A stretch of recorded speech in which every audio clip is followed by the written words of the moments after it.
മാർ യോസേപ്പ് പിതാവിനോടുള്ള വണക്കവാസം 29-ാം തീയതി. ജപം. ലോകപരിത്രാതാവായ മിശിഹായെ, അങ്ങേ വളർത്തുപിതാവായ മാർ യോസേപ്പിനെ ഞങ്ങൾ സ്നേഹിക്കുകയും ബഹുമാനിക്കുകയും ചെയ്യുന്നത് അവിടുത്തെ സംപ്രീതിക്ക് അർഹമാണെന്ന് ഞങ്ങൾ മനസ്സിലാക്കി പിതാവിനെ സ്തുതിക്കുന്നതിന് ഉത്സുകരാകുന്നതാണ്. ഈ വന്യപിതാവിനെ ഞങ്ങൾ സ്നേഹിക്കുന്നു. അദ്ദേഹത്തിൻ്റെ മാതൃകയനുസരിച്ച് അങ്ങേ സേവനത്തിൽ ഞങ്ങൾ തൽപരരായിരിക്കും. ഈശോയിലും ഈശോയ്ക്ക് വേണ്ടിയും ഈശോയോട് കൂടിയും ഞങ്ങളെല്ലാ പ്രവർത്തനങ്ങളും നിർവഹിക്കുവാൻ ഞങ്ങളെ ശക്തരാക്കണമേ.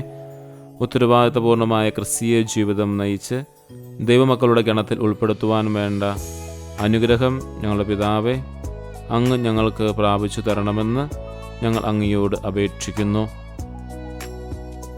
സ്വർഗസ്ഥനായ ഞങ്ങളുടെ പിതാവേ, അങ്ങയുടെ നാമം പൂജിതമാകണമേ. അങ്ങയുടെ രാജ്യം വരണമേ. അങ്ങയുടെ തിരുമനസ്സ് സ്വർഗ്ഗത്തിലെ പോലെ ഭൂമിയിലുമാകണമേ.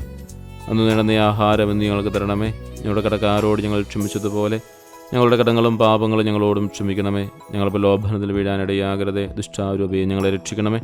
നന്മ നിറഞ്ഞ മറിയമേ, സ്വസ്തി, കർത്താവ് അങ്ങയുടെ കൂടെ സ്ത്രീകൾ അങ്ങനെ അനുഗ്രഹിക്കപ്പെട്ടവളാകുന്നു. അങ്ങേ ദരിദ്രത്തിൽ ഫലമായി ഈശോ അനുഗ്രഹിക്കപ്പെട്ടവനാകുന്നു.